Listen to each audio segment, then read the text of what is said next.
तो यह अनित्य भावना के संदर्भ में ये प्रेरणा हमको लेना है कि एक बार की बात, एक सावक जी रोज प्रवचन में आते थे। एक दिन वो प्रवचन के अंत में आए। संत ने कहा कि आज इतना लेट कैसे आए सावक जी?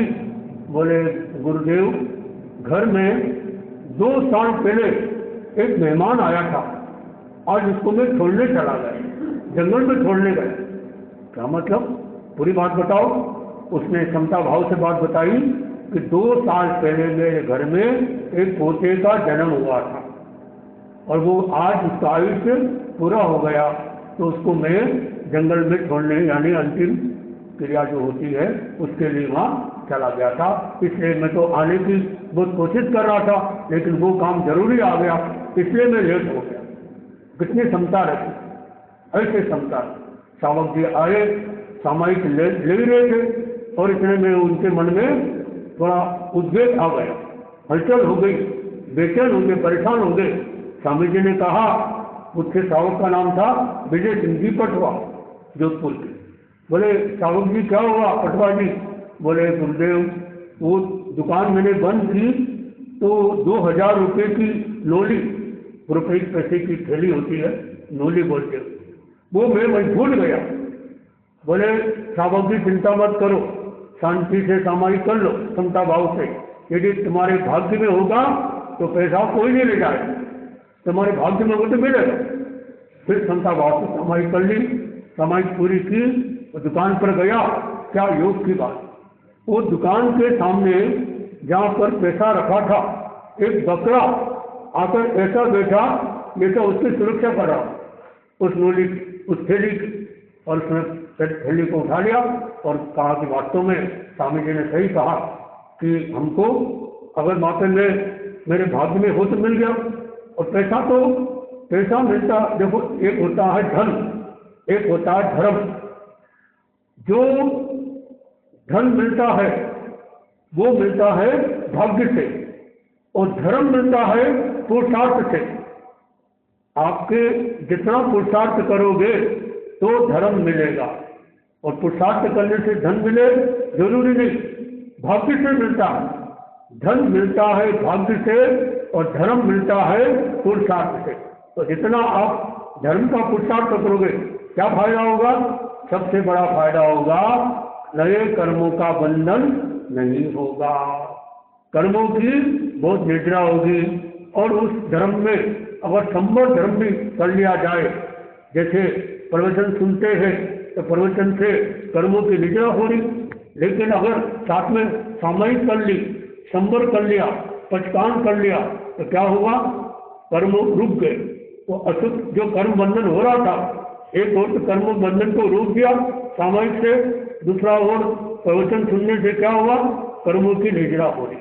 ये स्वाध्याय हो रहा, स्वाध्याय के 5 प्रकार बताए, उसमें ये प्रवचन सुनना भी, जहाँ भी प्रवचन होता है, किसी का भी होता है, प्रवचन कभी नहीं छोड़ना, क्योंकि प्रवचन देने वाला कहाँ कहाँ से कितनी सामग्री लेकर आता है। और गुरुदेव फरमाते हैं आचार्य महात्मा जी कि आपने 10 पुस्तक पढ़ी एक तरफ और एक बार का प्रवचन सुन लिया बराबर। तो प्रवचन जरूर सुनने का लक्ष्य रखना चाहिए, और केवल सुनना नहीं, सुनने के साथ में उसको नोट करना, याद रखना या जिज्ञासा करना, तो पूरा लाभ मिलता है। इस तरह से ये भावना का खेल है। तो कहा जाता है कि भावे भावना भाविये, भावे दीजिए दान, भावे धर्म आराधिये, भावे केवल ज्ञान, पावे पद निर्वाण। तो हम भावना अच्छी करते हैं तो हमारी भावना से कर्म का बंधन होता है। अशुभ भावना करेंगे, अशुभ कर्म का बंधन होगा। शुभ भावना करेंगे, शुभ कर्म का बंधन होता है। तो हमारे जीवन में जो भावना यानी अनुप्रेक्षा, अपने विचार अच्छे हो, कभी भी मन में अशुभ चिंतन न आए। आचार्य महाप्रभु जी लिखते हैं कि अस्वस्थ चिंतन हिंसा को जन्म देता है। हिंसा शुरू कहाँ से हुई? आपके मन में अगर चिंतन अशुभ आ गया, बदले की भावना नहीं रखना, बदला मत लो, बदल दो, अपने आप को बदलने की भावना, कि हम सब दूसरों से आशा रखते हैं कि वो बदल जाए। पति सोचता है मैं तो सब ठीक हूँ, बस पत्नी बदल जाए। पत्नी कहती है और तो सब ठीक है, बस पति बदल जाए। बच्चे कहते हैं हम तो ठीक है, मम्मी पापा बदल जाए। सब दूसरों से बदलाव की आशा रखते हैं और शुरुआत बदलाव की स्वयं से करना चाहिए। हमारी शुरुआत यदि स्वयं से होगी बदलने की तो हम अपने को बदल सकते हैं। लेकिन लोग होते हैं जो बदलाव चाहते हैं, परिवर्तन चाहते हैं, लेकिन दूसरों से चाहते हैं। जैसे बड़े लोग जो यानी कि नेता, आज की भाषा में नेता कोई बड़ा लोग माना जाता है, ऐसी अवधारणा हो गई। तो नेताजी होते वो क्या करते, जहाँ भी जाते भाषण देते और क्या बोलते, बदल दूंगा बदल दूंगा बदल दूंगा। तो लोगों को अच्छी की बात तो तालियां बजाते। घर में आया, घर पे भी वो बोलता है, घर वाला बोलता है वो नेता कि मैं बदल दूंगा बदल दूंगा। घर वाले ने कहा तुम सबको बदलने की बात कर रहे हो, तुम अपना पायजामा कब बदलोगे? बोले क्या हुआ, तो सुबह से उल्टा पहना हुआ है। जल्दी में ध्यान था ही नहीं, पायजामा उल्टा पहन लिया। तो ये बदलाव की शुरुआत स्वयं से हो। तो जो व्यक्ति अपने भीतर में अपना चिंतन अच्छा रखता है तो ये 12 भावना होती है। तो पहली भावना का नाम अनित्य भावना। राजा राणा छत्रपति हातिन के अवतार, मन्ना सबको एक दिन अपनी अपनी बात। अमर यहाँ कोई नहीं। ओस बिंदु की उपमा यह बतला रही, जीवन तेरा क्षणिक विचार जो, अमर यहाँ कोई भी रहता नहीं, आने में जाने का ध्रुव व्यवहार जो। अमर, अमर नाम किसका है?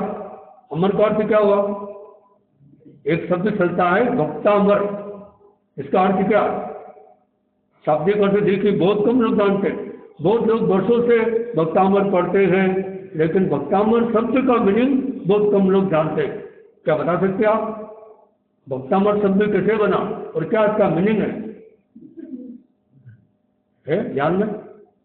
भक्तामर, भक्त प्लस अमर, इससे बना भक्तामर। कई लोग क्या बोलते हैं भक्त अमर हो गया, इसका नाम भक्तामर नहीं। इसका मूल अर्थ बताया गया संतों ने कि अमर का अर्थ है देवता, यानी देवता में जिसका भक्त है उसका नाम भक्तामर, ये अर्थ होता। कई चीज शुरुआत होती जहां से वो नाम रख दिया हमने। जैसे हम बोलते भक्तामर, भक्तामर इसका नाम है ही नहीं। क्या नाम है इसका? जिसे हम भक्तामर कहते हैं उसका मूल नाम क्या है? सही नाम क्या है?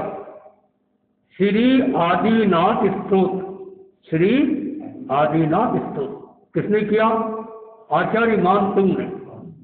क्योंकि उस समय के राजा हर्षवर्धन ने कहा कि हम तो इतना प्रभाव देखते हैं हिंदू धर्म में और जगह देखते हैं, लेकिन जैनों में कोई प्रभाव नहीं।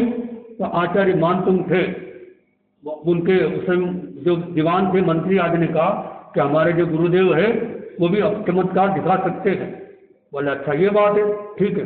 उनको 48 सालों में बंद कर दिया। अब दो तरीका, या तो ऐसे कमरे में कमरा ऐसे, या फिर दूसरा ये मिलता है कि एक ही दरवाजे में 48 ताले लगा दी। दूसरा ये मिलता है कि उनके साखर, जो साखर की जंजीर हाथ पैर बांधे गए और उसमें 48 ताले लगा दिए। कोई भी हो सकता है, जो भी हो। तो वहां पर उन्होंने कहा ठीक, अब उनको बंद कर दिया आचार्य को, आचार्य मानसिंह को, और उन्होंने कहा कि आप बताइए अब कोई करो मुक्त होने का उपाय करो। तो उन्होंने कहा भक्तामर प्रणत मौलि मणि प्रभाणा, मोत्योतकम दलित पाप तमोवितानम, सम्यक प्रणम्य जिन पाद युगम युगादा, बालम वनम भव जले सचताम जनानाम, बड़ा सुंदर इसका मीनिंग है। और भक्तों में एक ऐसा है